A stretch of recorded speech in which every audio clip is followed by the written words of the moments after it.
Hi, everybody, and welcome to Let's Talk Agile. We're so happy to be here. So, this music is not owned by us. It is Mr. Farrell that you can hear in the background saying how happy he is. We are happy too to be here to be talking to you about what is Agile, right? Let's talk agility with Lizzy and friends. And today, you will recognize this lady if you've seen the link because this is Kay Richardson, a really good friend of mine, who is the co-host with me on the show, The Link, that airs every Thursday at 8 o'clock Eastern. So please, if you are not already viewing it or you want to see what's this kind of show like, go to the LinkedIn platform. You will be able to see it and see what happened last week on the show. And we had fun, didn't we? Yes, we had fun.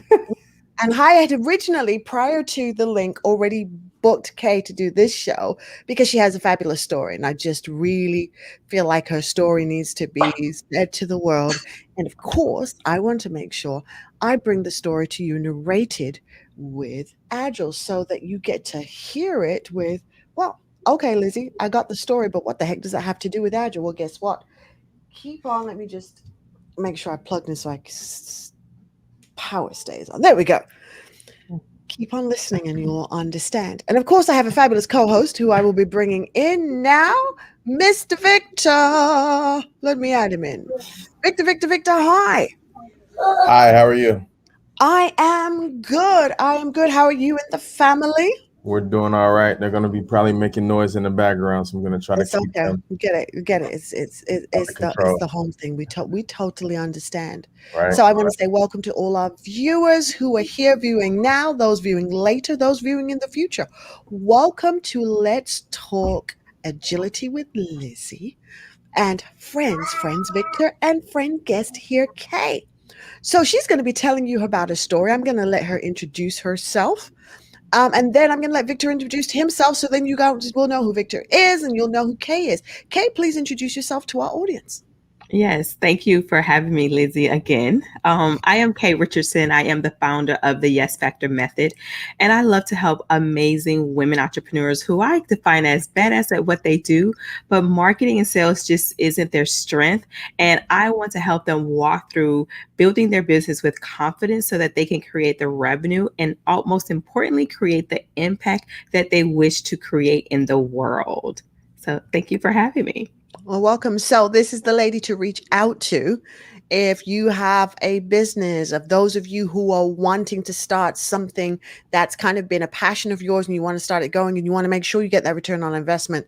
Kay is the lady to reach out. She will help you put it together so that it works and it generates you dollars. Okay. She is the lady to go to. Victor, please introduce yourself. Tell people about you. Sure. My name is Victor Adetiba. I'm an agile coach, scrum master, product owner, and I really just kind of help people who are transitioning maybe from another career into the agile space. I help with coaching and mentorship, and people who've been in the agile space for a while, I help them kind of level up and get to the next level and really understand and live and breathe and eat and sleep agile. So happy to be here. Hey, Kay. Thanks again, Hey. Lizzy. You are more than welcome.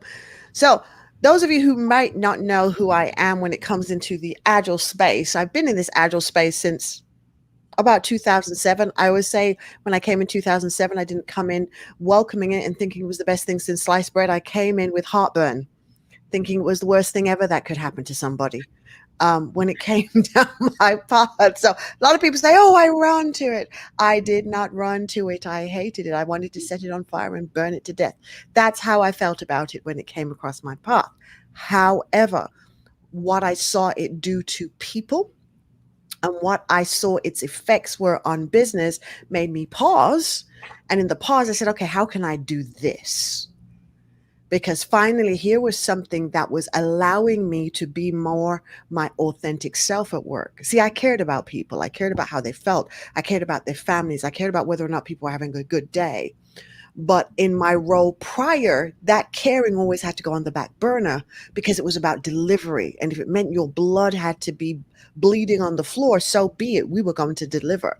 And I had been known and built a reputation for being able to do that, regardless of the cost to the human. Now, totally anti to my heart, right? Because once you took me out of work, I would be doing philanthropy around the world and helping people come into their personal power and unite. It was totally anti me. But there was a work me, right, that did projects.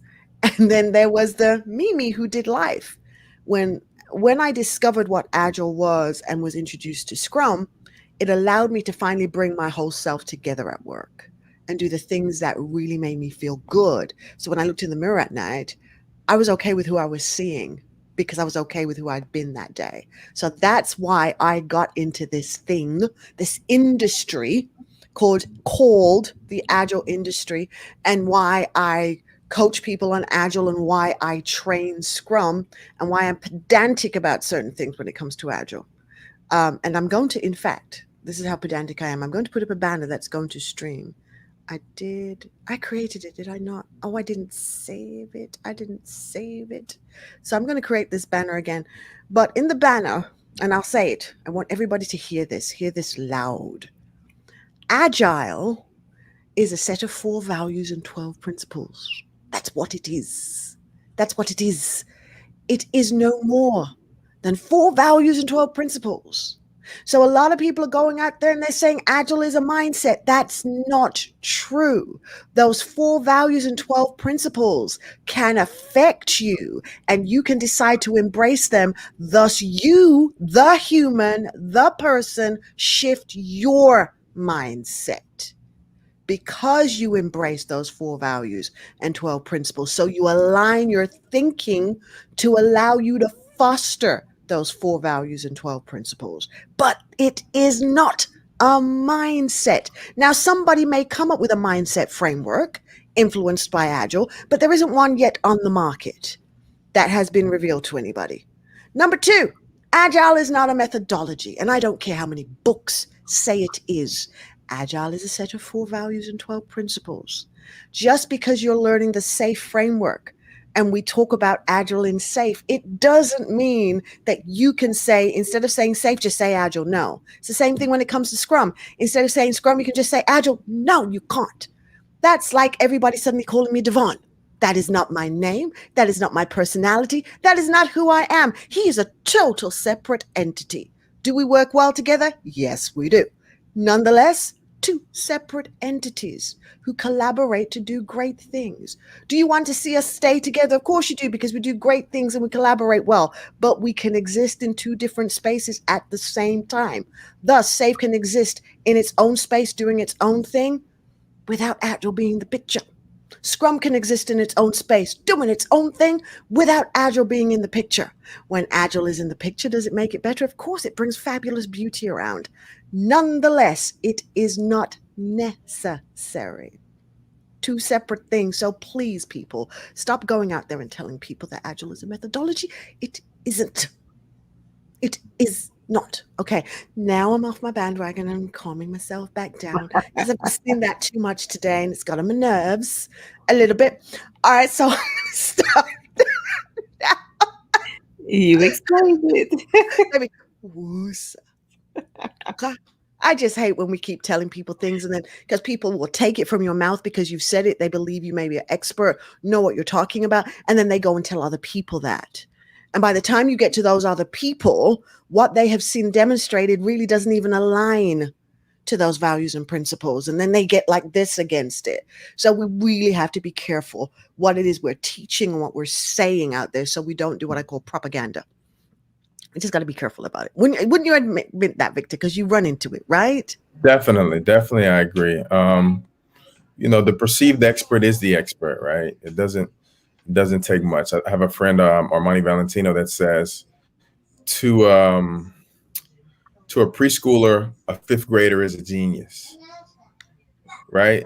And so it's all about perspective. And so you can attend one class, watch one YouTube video, and come to work and say, hey, let's do this thing called Agile, Scrum, SAFE. And everybody's like, what's that? I've never heard about it. And so now everyone in the organization says, we're doing this new thing that's called Agile Scrum Safe. And so it's all about perspective and people having a lack of information. Yeah, I love that. I love that. The first grader, fifth grader is a genius. That is good. I love that quote. I love that. Love that. Okay. Now, please take center stage. Okay. And tell us your story. Oh man. Tell us how you came to be the Kay Richardson Ooh. that I met on Clubhouse. Tell us about your journey, because the story is simply amazing. Please do tell. Oh wow, how did I become Kay Richardson? That's a mouthful. However, I would say my parents had sex conceived, but we won't go there. We all know that part. However, I am from sunny South Florida, and by profession, I am an occupational therapy assistant for over 20 years. And I like to say that I was thrown into entrepreneurship because when I was sitting in class one day, we were about to the end point of graduating, and my professor said, "Hey, I got good news. I have bad news." And the good news is you will have a degree from an accredited program, because we were just the launching of this new program in occupational therapy here at this university in South Florida. And so we were like, yay. And then she was like, well, calm down, but I have some bad news. The bad news is you will have a degree, but you may not have a job. And so everyone in the room just gasped for air. And for me personally, I was a single mom with my son was about 3 or 4 at the time. And I'm like, crap, I need work. I'm single. I have no job. I'm piecing financial aid together to make this work until I graduate. So I need to get out and get a job. And so true enough, when I graduated, there were no jobs. I had to go do temp assignment inside of a hospital. And every day, I sat there just frustrated. And on Sundays, I would grab what, used to be the classified as, 20 pages of, job research circling, trying to find a job. And I stumbled across this job, and what I thought was a job, but really wasn't a job. It was to become an independent contractor as an occupational therapist assistant, which meant that I basically was thrown into entrepreneurship. I had to learn how to market myself. I had to learn how to sell myself. And just being in that position really taught me a lot of things. But most importantly, one of the things that I like to tell people, if we sit down on our dreams, they will pass us by waiting for the perfect opportunity. And why do I say that? Because at the time I was making $400 a week as the temp person. And the job that I jumped into entrepreneurship position was only paying me $90 a week.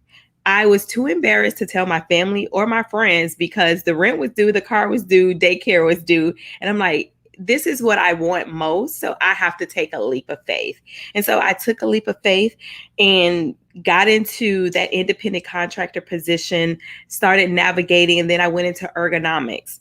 And lo and behold, I had to learn again how to market and sell against large corporations and men who had more marketing dollars and more manpower on the ground than I did, being this, probably I was about 25, 26-year-old little young Black girl trying to compete against major corporations to get the business of government contracts, local municipalities. And I was frustrated because I kept getting the door slammed in my face because I was talking about passion and not the results that they were looking for. Right? Which most entrepreneurs lead with passion and not focus on results. And so just let me pause you right there. Let me pause you for a second. Okay, no because problem. you said something that was like huge. We have a principle that says deliver working software frequently from a couple of weeks to a couple of months with preference to shorter timescales, right? So one of our big things is that a lot of times people want to lead with other stuff. But the businessman, the business entrepreneur, the person looking for return on investment is like, well, what are you giving me? So although we say deliver working software, and for your business, well, what are you giving me? Mm-hmm. What do I get for this? Mm-hmm. Right. And we have found when we're looking at the Agile principle and putting that into play, that when we deliver on a frequent basis, the trust right, is built. And now people believe you've done it once, you can do it again, then you'll come back and you'll do it again, and you'll do it again, and you'll do it again. So it's amazing that you brought that principle very much to light, that that's what people were asking you for. Yes. I mean, that's like big. I'm going to shut up again now. So No you problem. can see right there, because this is one of the things I always find is fabulous. We found this last week when we were talking to Dr. Curtis, was that there are all these facets that just seem to come up as people are driving towards success, and they would never have realized what it is they're implementing as they're doing what they're doing to be successful, because it becomes what they do. Mm-hmm. Right. So that's awesome. Would you got anything to add to that, Victor? I mean, I was gonna ask, like, what was it in you that made you operate like that, right? Because there are a lot of people who, start businesses, or and they start with a lot of money, right? And so they're willing to spend all the money on an idea without having any proof of concept, without having any success, and then try to do a big bang release of the business. So what made you want to, as we call it in the agile world, what made you want to iterate, right? For me, it was not being stuck in comfort, because the comfort was the consistent revenue, what I knew to be $400 a week, right? But I had gone to school and I sacrificed a heck of a lot. I mean, to the point where there are times where all I could eat was off the dollar menu at McDonald's. Okay. Or I would knock on my friend's door and they would feed me without realizing I had no food. Right. As a college student and as a single mom who lived on her own and was just trying to not go back to welfare. Right. Because I was on welfare at 18, high school senior, pregnant, graduating with honors. And I all I knew is that I had this little boy who depended on me. And I knew that when I opened up that first $238 check, that could not be my end. And I knew at that moment, nothing could stop me because that little boy depended on me.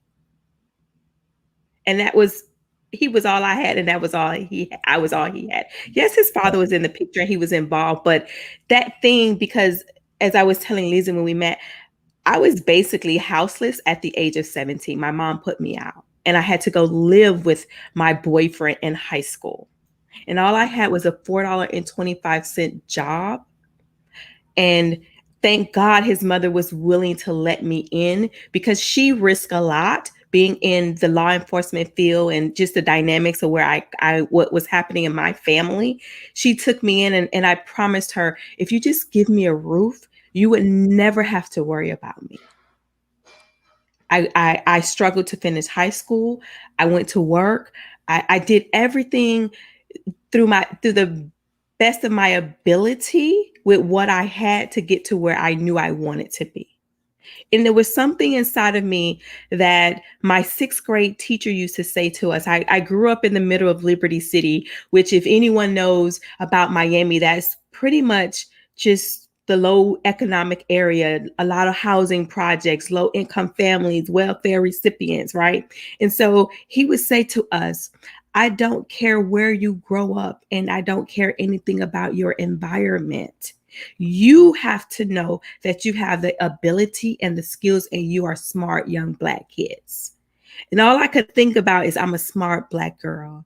I'm a smart Black girl. I can do this. So in moments where it felt like I had nothing, those words stuck into my head, right?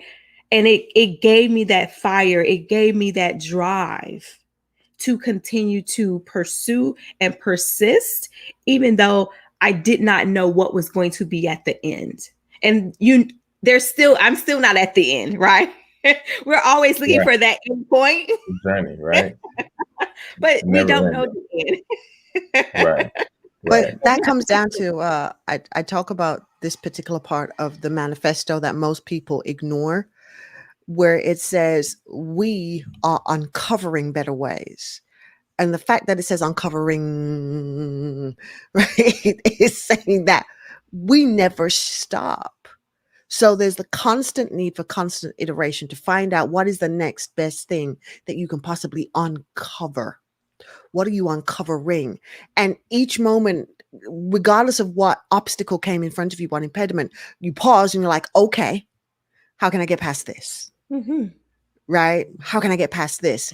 And you Right. figured it out and you went, and when it still didn't give you what you necessarily wanted, you took that learning and you inspected and adapted and came back again at it. You didn't give up.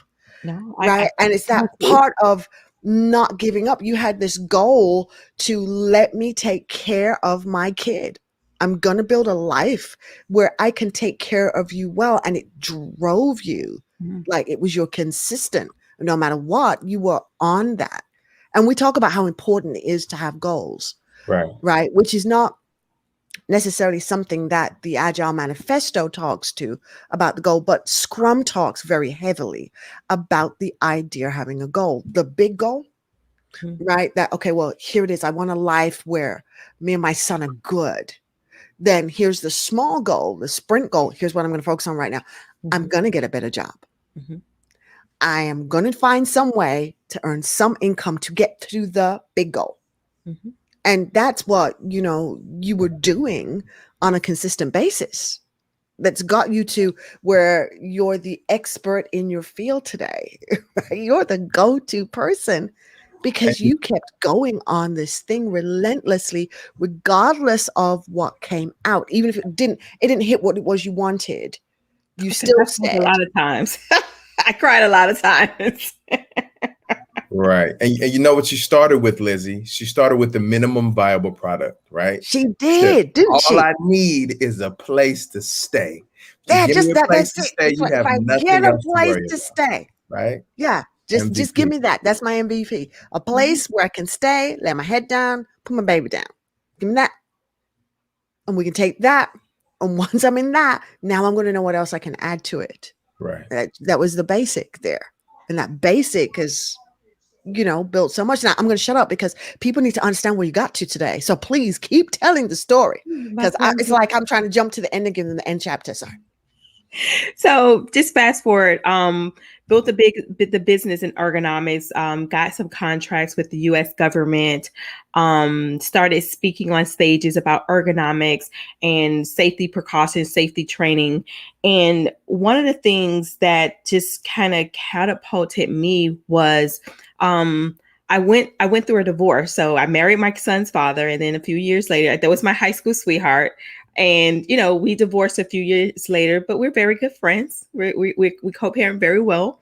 And, just time passes, right? And so going through that divorce, one day I was grinding. When I say grinding, just as an entrepreneur in business for myself for over 10 years, at times being the breadwinner.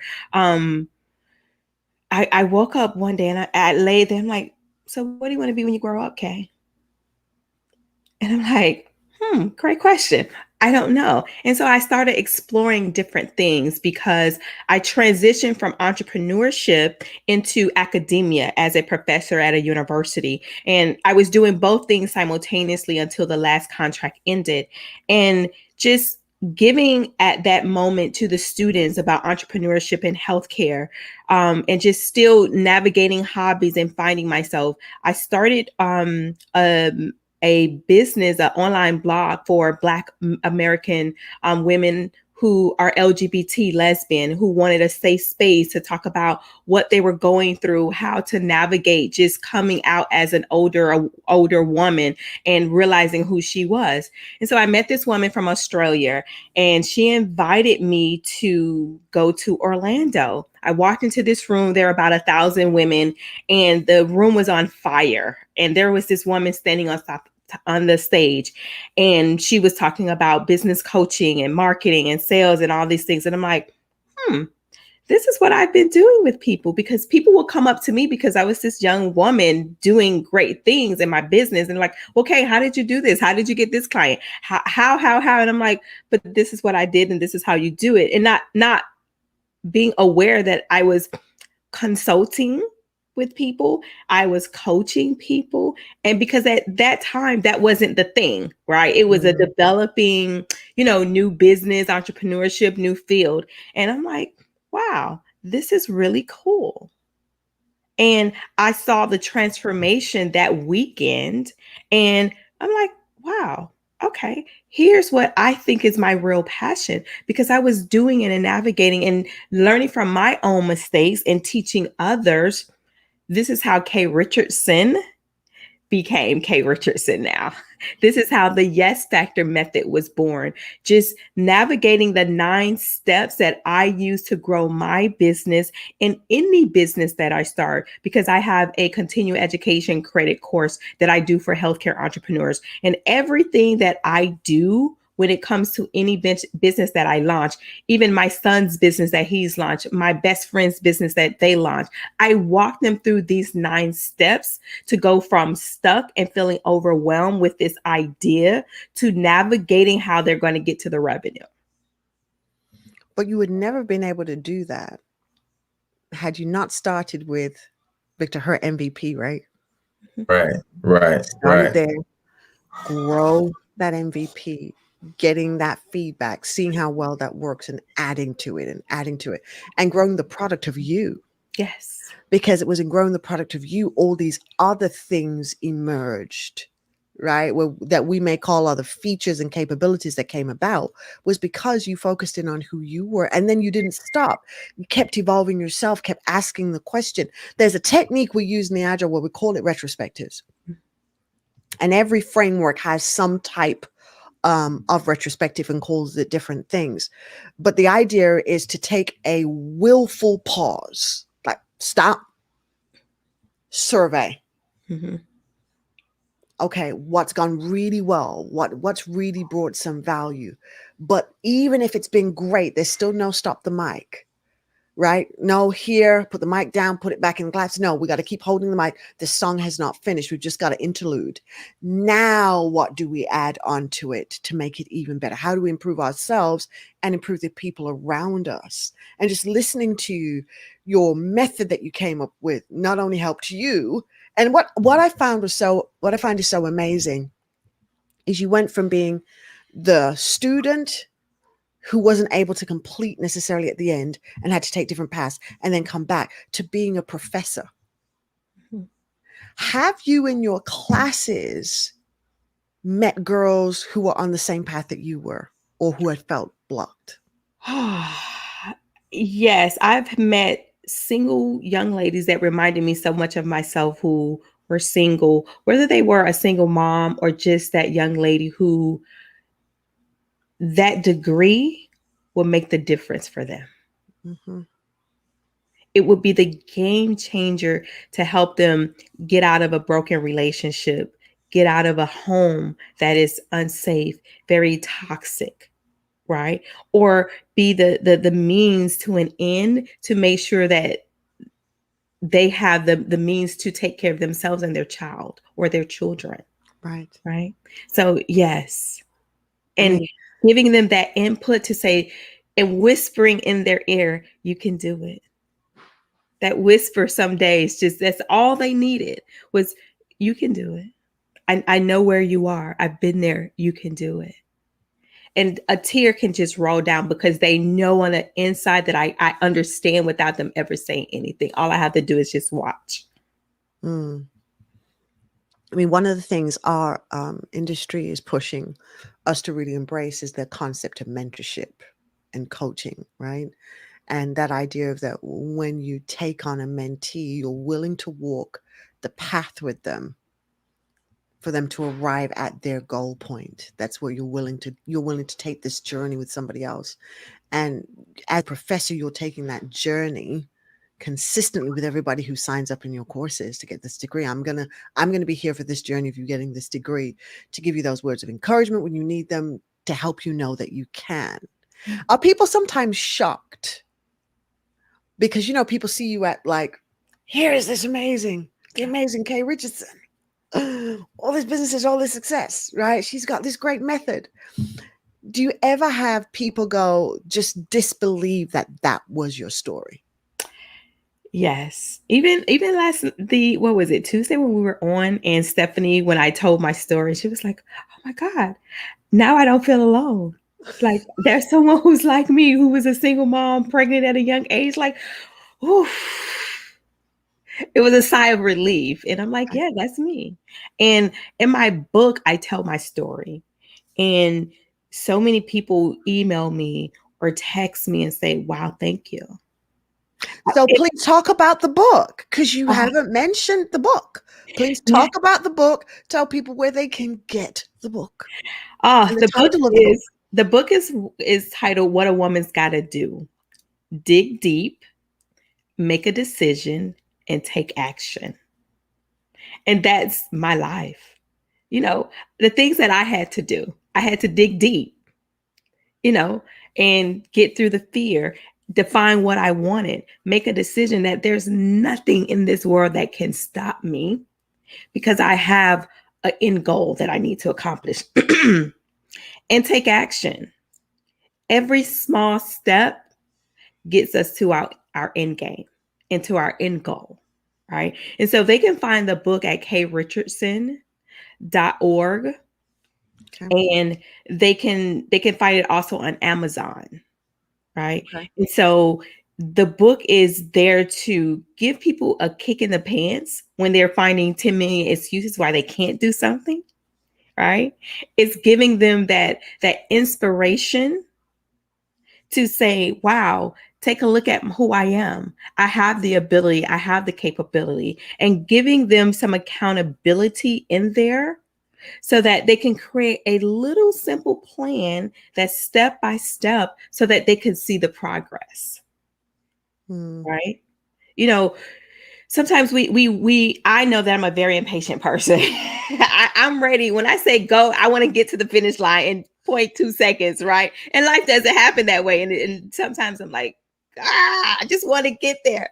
So, it's that thing that, you know, is there to just keep them and just give them something tangible.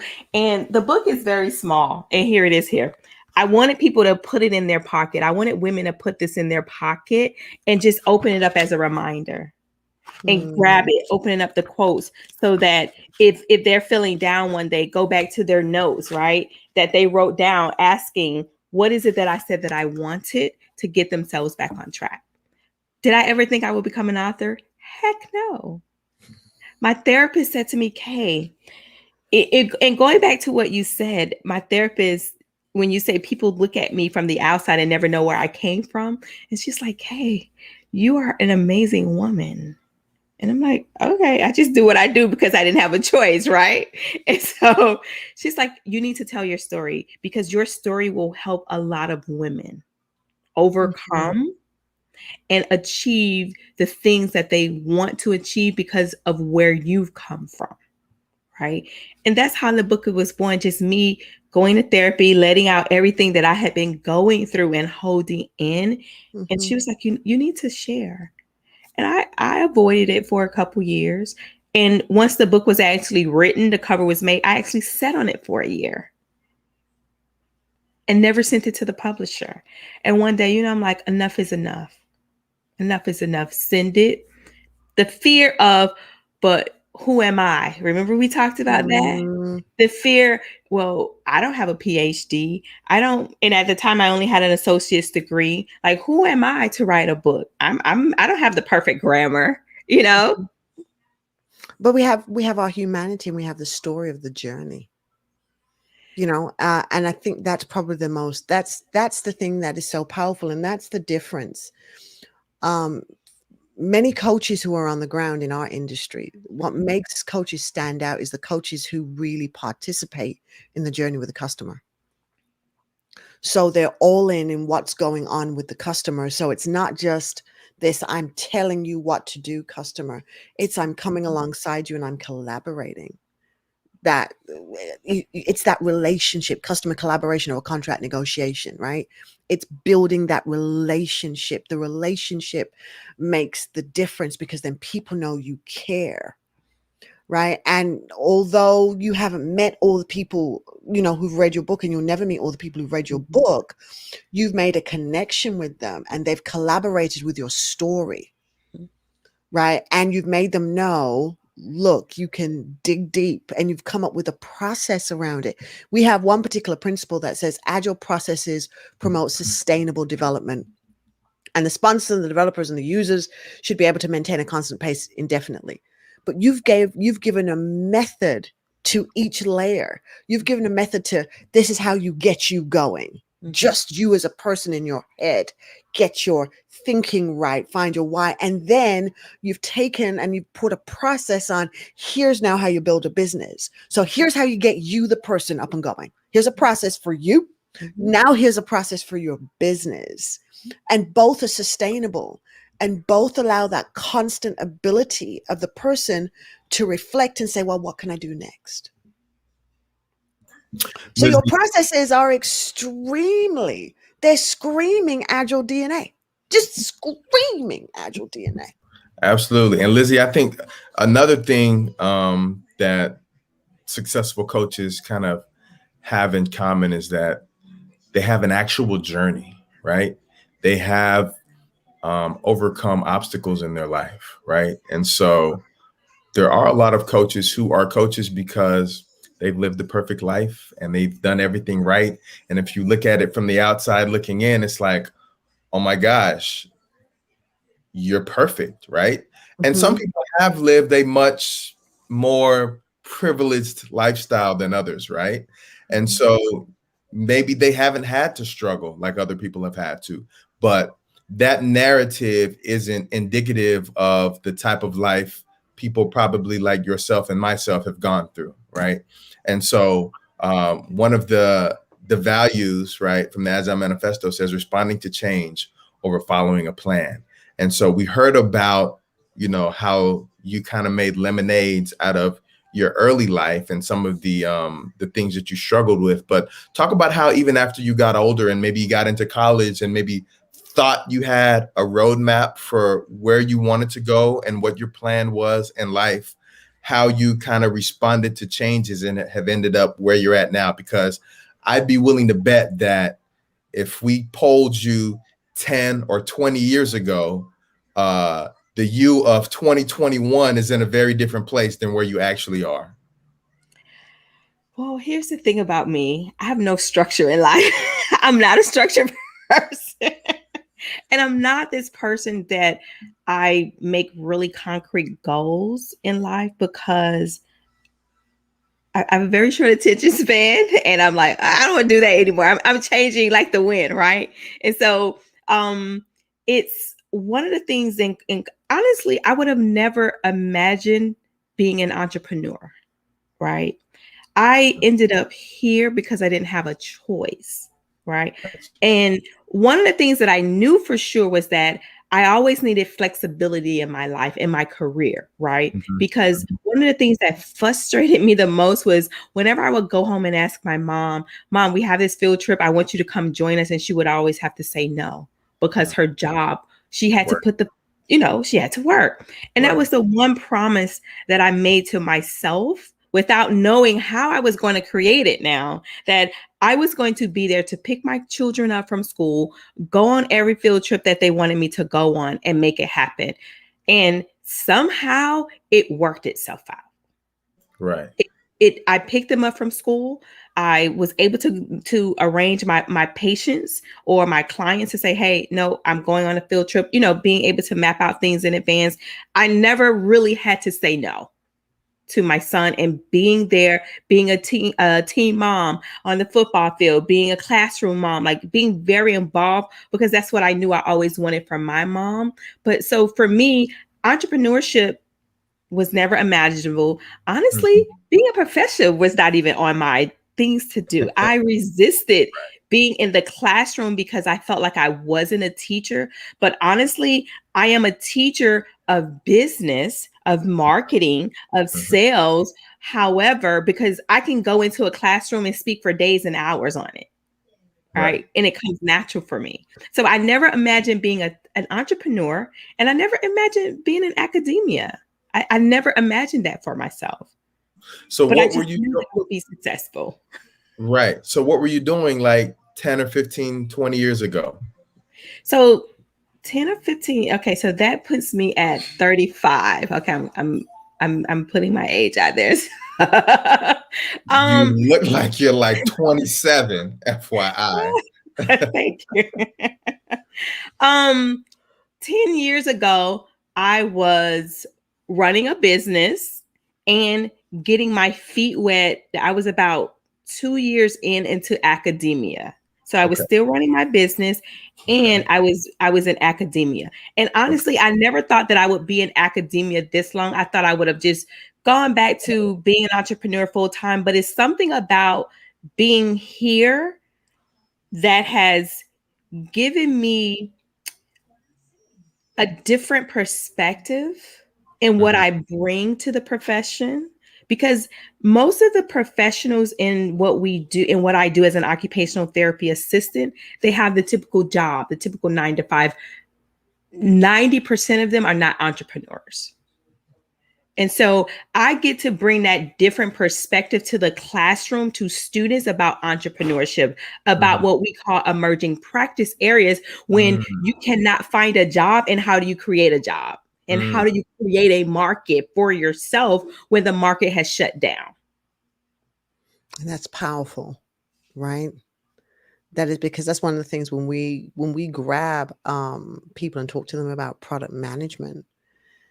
In many cases, when you're in the corporate environment, product management can feel very safe because it's coming down from on high of here's a project to go build this, right? Versus when you take on the entrepreneurial role, now you live off what you sell and what you kill, so to speak, right? So if that product doesn't go well, you can be in shutdown mode.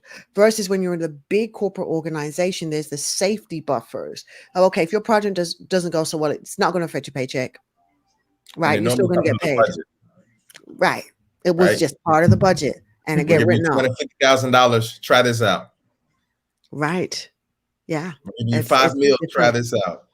Yes, yeah, we can get very spoiled in that environment, and I Mm, think sometimes that's why we tend to often see the greatest entrepreneurs tend to have been people who just didn't fit into the corporate environment, right? That they just didn't ever feel a sense like it was them, or they ended up starting a business for a sense of survival. I've got to do this to mhm. make this happen. That's often tends to be the backdrop story, which is so very interesting because I think it's harder for people who've been in corporate to make the step out of it Mhm. because there's so much safety, right? There's constant cushions for if there are failures, okay, maybe you don't get a bonus, right? But all your bills still get paid. I mean, life still goes on for you. You still can take your vacation and being paid on it. When you're the entrepreneur and you've got staff working for you, it's not the same. If there's a failure point, the failure point affects you and can affect everybody trickle down, whoops, from you as well as a result of that. So those two dynamics, where when we talk about it's so interesting. I think about when there's a phrase I use, agile for everyday living. It's a phrase that I use. And when I use that phrase, I'm referring to taking the agile principles and values and transforming them to make your everyday life better. That's what I mean whenever I say that. And I believe there's a lot of principles in there that you can pull into your everyday life that enables you to have a better everyday. But one of the things I hadn't thought about until just now was that very big difference to what I would say to the entrepreneur versus what I do say to corporate, right? Messages are just different because the risk is different, right? The risk level is hugely different. And you often don't think about that part. And it can do one of two things. And in many cases now, I'm almost like I think I want to dig a little bit more at some of my corporate clients because there's areas where they refuse to experiment, but they have the safety for experimentation. right? Nobody's going to die because an experiment went wrong, so to speak. Nobody's going to be homeless because an experiment went wrong. Nobody's not going to be able to pay their mortgage because an experiment went wrong. So in essence, they have more latitude. It's like they should be experimenting all the time because of this the safety that is kind of built in with that structure. Yet we find it's the entrepreneurs who are the serial experimenters, which is why there's so much innovation that comes out of that space. Most of our innovators are in small startups a lot because, again, they're driving at something and taking that time to understand, well, what is it people really need? Really taking the time to talk to customers and at becoming really interacting and making a connection with their customers. Whereas a lot of times corporations stop making those connections. Mhm. Right, Lizzie. I was having a conversation with someone at one of the companies that I do some consulting for, and we were having a conversation about the teams, right? And the teams being scared to take risks, right? And different scrum masters or agile coaches that they work with not wanting to take those risks. And so, me, because I'm an entrepreneur, right, by day and night, right, and weekends, I don't have a problem taking those risks. And so, his exact quote was, well, we don't want the team to take a risk and fall flat on their faces. And my response was, why not? That's how we Why learn. not fall flat on your face? Like, that's when you learn the Mhm. best, right? Right. That's when you learn what not to do and you put it into action, right? I said, fail early, fail often, right? FIFO.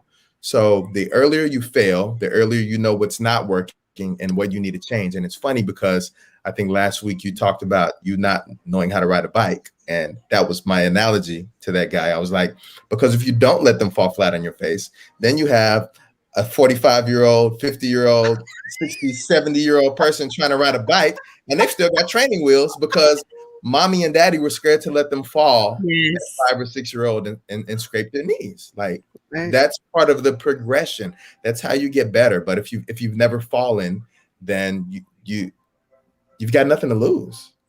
Yeah, you don't. And you don't You build that muscle. Right. That's right. You Right. don't build that muscle. Right. Yeah, You you don't don't build think that it muscle. doesn't. You don't think harder. You don't become creative. You just settle. You just stay comfortable. Hmm. Right. And Can you that's talk? the classic that we find happening in organizations is that they get comfortable until some competitor comes right up and grabs that And it's too market late. share. Just does it. And Okay. they're Talk running to about catch up. Yeah. Go ahead, Okay, Victor. talk about some of those early risks you took in your career, in your business. Do you have an example or one that you remember of like two big risks that you took? One where you fell flat on your face and had to regroup, and another one that was like amazing success that helped kind of catapult your business to the next level Yes. or your So career to the next level. yes. So one of the things I remember, I was just getting into ergonomics, and obviously back then, 15 years ago, it was the trade shows, right? Everyone would go to the trade shows, right? So you would get the trade show booth. So I'm like, okay, all my clients are there, potential clients are there who I want to work with. So the investment was $2,000. Okay. And so it was $2,000 just for the booth. We didn't factor in travel. We didn't factor in food. We didn't factor in marketing material, like all of this stuff, like thousands of dollars. I'm this single, young 20-some-year-old person trying to go big, right? Go big or go home, right? And thinking I have all this money to compete with my competitors, right? And so I remember because I think it was the same year of Katrina. So this was years ago or a couple years before Katrina happened and in the Superdome. And I'm like, okay, I did everything, got everything up there, a failure, right? I got no return on my investment doing that. Fat out failure and thousands of Mm, dollars, mm, time away from my right, kids, time right. from marketing to my clients here in local South Florida, like just time and money all Hmm. down, lost, Hmm. right? But I did learn something from that, right? Exactly. I What was that? learned that those were not my ideal clients. Mm, I learned who was really my buyer. I learned how to communicate to my buyer, right? And so that led me to the client of my municipality client here in Broward County, right? Because of those mistakes, I regrouped, rebuilt the website because I had all this fancy marketing material and I had paid all these thousands of dollars to have this website built so that I could look big and look polished and look the part, right? And all of that had to be rearranged. And landing that client, and one of the things I tell people, I used to have a fear of asking for money. Like I literally sat in my home office and was in tears because I was so paranoid and so afraid of bothering people, right? Bothering them, asking them for money because I was always told you don't beg, right? And so working through that landed me that client. It And landed so me is the that asking for money at the close of a sale, or is that asking for money like investment? at the close of the sale. I wasn't Gotcha. even at the close. I'm just picking up the phone to to have the conversations to say, will you do business with me? So I'm not even at the Right, close. right, We're not even there. I'm just trying to pick up the phone to say, right, hey, this is what I have to offer. right, Can I have a conversation to tell you right. about what I do? Right. So we weren't even at the close. And so that gave me the opportunity to not only have them as an ergonomic consulting client, I created additional revenue streams of working in their aviation department, doing training for their large departments. Like it gave me more revenue opportunities just from that one client Hmm. saying yes to me. Amazing. Amazing. And then getting clients like Adobe, Cargill, and just things just started falling in place for me because I got those 9 steps right that I walk entrepreneurs through now. So here is when you think about, here is K starting as a small increment in essence. K the person, right? Mhm. And from here, and trial and error and failing fast and failing often and taking that feedback and regrouping and going again, K goes from here to being a whole entire entity Mhm. that now has people who are living your methods, Mhm. right? And people who are using that to change their lives and then scale their lives. So you've been able to scale from your experiences and go to a whole nother level. That is, I mean, that is amazing and so commendable, right? And, I cheese extra, I have to say, because here is a Black female who had all the things that could have counted you out, right? But instead, you allowed that to make sure it counted you in. Yes. And that in itself is just, it is so amazing. And I'm looking at our time. It's right. We're almost at our hour. And what is, if I were to say, if you couldn't say anything else to a business person, this is the last word you could say to somebody who is thinking about starting a business. Mm. What is it that you would want to say to them? If it was, this is the last sentence you can say to them, right? You'll never meet them again. And this is the last business thing that you can give. Because somebody's saying, look, you can't do business anymore. We need you over here. No more business, right? What would be that last piece of advice that you would give to someone? The last piece of advice I would give to people is number one, be clear on the problem that you solve for your ideal client. Number two, be crystal clear about who that client is and how to speak in the language based on the problem that they need solved with your service.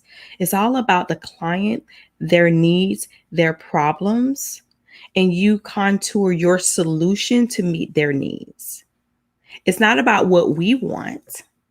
It's about their problem, their needs, and how that problem wakes them up in the middle of the morning Mm, so that they can say yes to know that you're the person who can solve it for them and get them to their end goal. Mm. So it's the problem, the person, and their solution based on what I define as your currency. For me, it's revenue. So whatever that core currency that your ideal clients want at the end of the day, define it and plaster it around the world. And that's what I would give to them. That's awesome advice. Lizzy, you know what I heard? What did you hear? I heard Kay say that your highest priority should be to satisfy the customer through Mm-hmm. early and continuous delivery Mm-hmm. of valuable software slash service, Services. Yeah, right? that's it. Number one. That is the number one principle of the Agile Manifesto. The number one principle is that our highest priority is our customer. So it doesn't matter about anything else we're doing. If it's not serving our customer, we need to put the brakes on it. And I mean, and you're saying talk to your customer.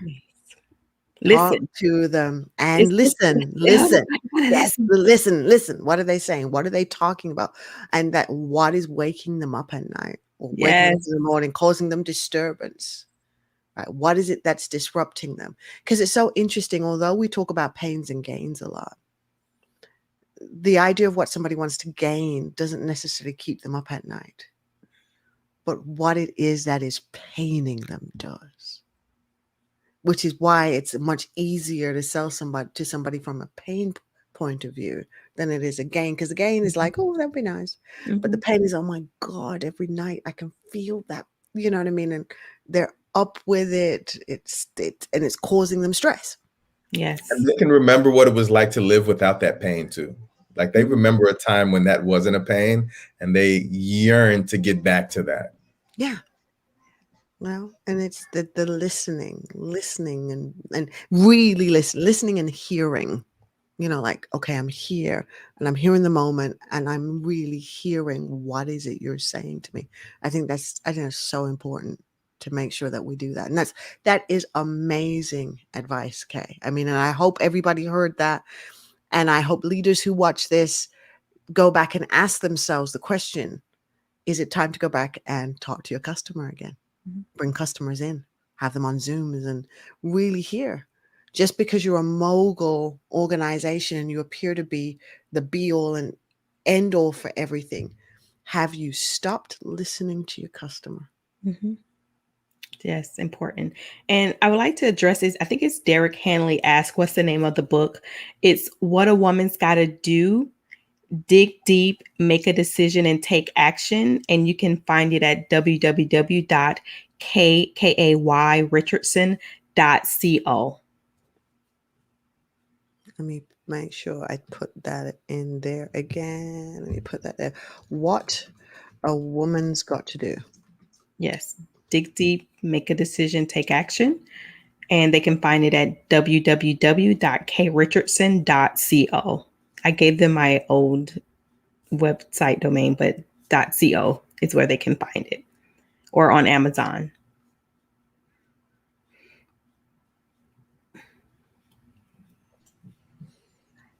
Wonderful, wonderful. So everybody can see that. Kay, I want to say thank you so much for coming because I appreciate you taking the time to come and share your story and letting people know that, you know, there is Agile DNA out there that is making amazing things happen one increment at a time. And it's okay if it starts small, but that action of digging deep is uncovering better ways of doing whatever it is you've got to do to arrive at the place that is going to get your problem out of your space so you can get to those things that you really want to enjoy. You now have a fabulous life for your two sons who are grown, right? And you're sitting back now and able to do more things and think about scaling more things that really are true to your heart. And please tell us a little bit just before we close about some of your passion projects that you're doing for community. Please speak a little bit to that. My passion projects, I have two where I am on a mission to help healthcare entrepreneurs who want to make a difference in the world, develop their businesses, their marketing structure to grow their businesses and reach more clients. And my passion project is helping the LGBT community, which they are one of the highest poverty driven communities, just because of all of the different dynamics is and the challenges that they face with securing jobs, maintaining, jobs and gathering, high level positions because of the discriminations. And my passion project is the Impact Cube, where I am here to teach that community all about entrepreneurship so that they can use their strengths to create income and live in poverty. Right. Fabulous. And so And that's where can we find out more about those projects that you're running? Is there a website that we can go to?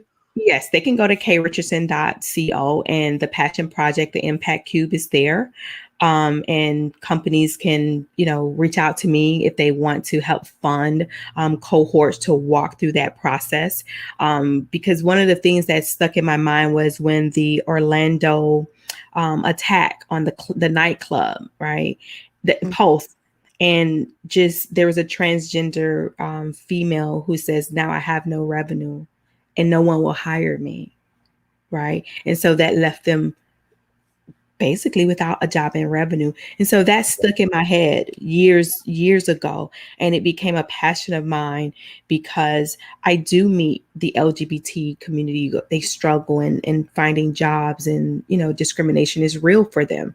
And so it's a passion project of mine, and I'm here to help in the community.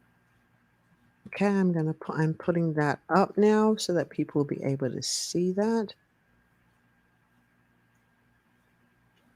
So people can see how to contact you. So there is sign, and it's easy. It's just her name. You can put .co, not the .org, .co. I'm sorry. .co. Yes, okay. .co. Let's put that up there.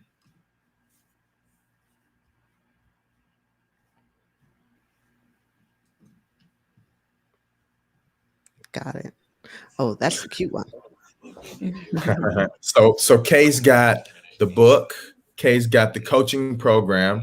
Kay's got the outreach that she's doing for the LGBTQ plus. What's next for Kay?